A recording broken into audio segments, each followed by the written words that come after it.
I mentioned that we really wanted to take the extra positions here in the counter and use those so that we can generate more complicated instructions.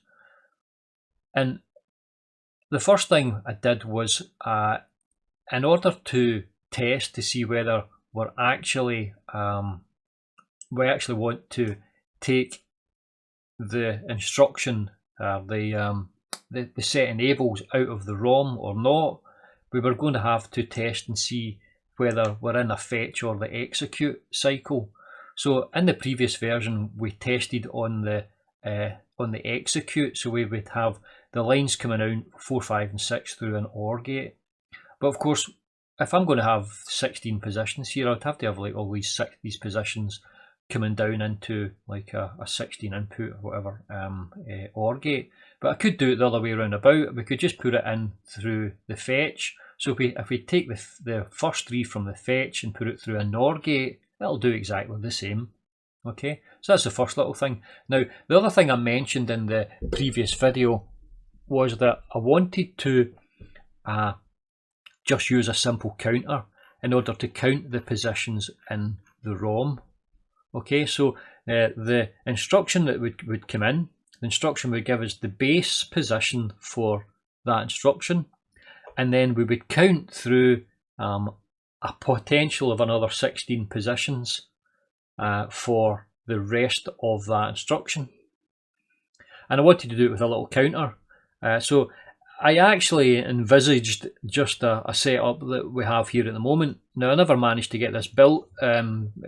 Timothy Morgan last night got in front of me, so he's been in and built that, and it works perfectly fine, and it was really just what I had envisaged. And it's just a little counter that's going to count through the 16 steps. So it takes step 3 as in effect as a reset or a start position, and once it hits step 3, it's then just starts counting through up to 16, and then we just add up. We add that on to the original 4 bits of the instruction. So in effect now what we're going to have here is now an 8-bit address. So we're going to have 2 to the power of 8, which is 256 values. Now, there's 2 things I want to look at today. The first one, which I'll just talk over quickly, and then I'll get back to this, okay? The first one is this little section here. So this little section is the jump if command.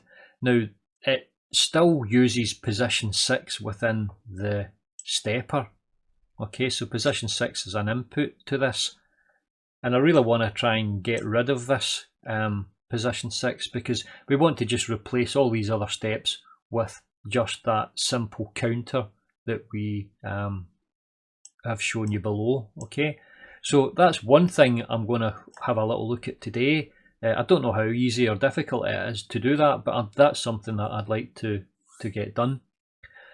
Now, the second thing I want to do, and it's something that's a lot more interesting, and that is that even though I've got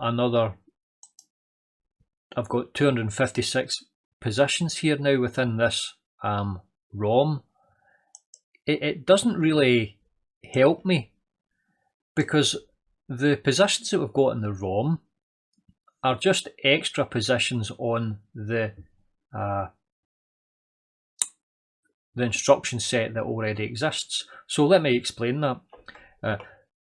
The ROM here, we can split it into 2. We can split it into the columns. The columns are just the original positions of the stepper. So this is column here is like stepper position 4, 5, 6, 7, 8, 9, 10. So these are the stepper positions, okay? So the vertical lines of our control unit.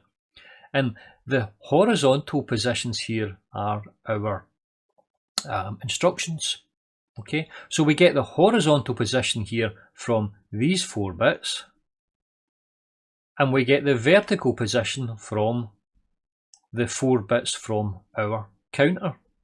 So that's how we generate this matrix here. But the problem that we have here is that what I really want to do is we want to take the instructions here, and we don't want to place them just down one below another. We want to actually just place the instructions, one instruction in one set of addresses, and then take the next instruction and place it in the next set of addresses, and then the next instruction in the next set. So if we can do that, it would mean that we could take all of the instructions here and we can place them in a very, very small area within that ROM. And then it would leave space available for extra and more complicated instructions. But then we'll have this interesting scenario where if we use the actual instruction here and the value of the instruction just to point to that address, okay, so that an ALU would have a particular instruction. I think it's I can't remember the actual instruction, but it's going to have a 4-bit instruction opcode, and we're going to be pointing to that. We're going to be pointing to a particular address in the ROM, and that would be the start address. But that would mean that if we were to say, for example, change this so that it was maybe a 10-bit address, or a 12-bit address, or a 16-bit address, then we would be taking these values and they would be positioned kind of randomly throughout the ROM. And we don't really want that. I want to try and keep them all together so that we can keep as much of space free and available to us for more commands. So it would mean that in order for us to do this, we would have to change the opcodes for our instructions. So we would have to have an opcode that began at position 0 here within the ROM, and then let's say it was an ALU instruction, so that would be column 4, 5, 6, and then there would be a stop command, so that would take up 4 positions. But then we would want to place the next instruction just at the next address. And if it was, say, an exclusive OR, then again it would be position 4, 5, 6, and then it would be the stop. Okay, so this would give us a method of placing all of the instructions just one after the other and allowing some space for extra instructions. But then if we were to rewrite this instruction set like that, it would mean that if we were to generate, say, an assembler, right, the assembler we would generate, it would be just like, it would appear to us to be just very random, as if we've picked random numbers for each of the instructions. Now, it wouldn't actually be like that. We'd have picked them for a particular reason, and the particular reason is that we want to get them to sit in the ROM properly.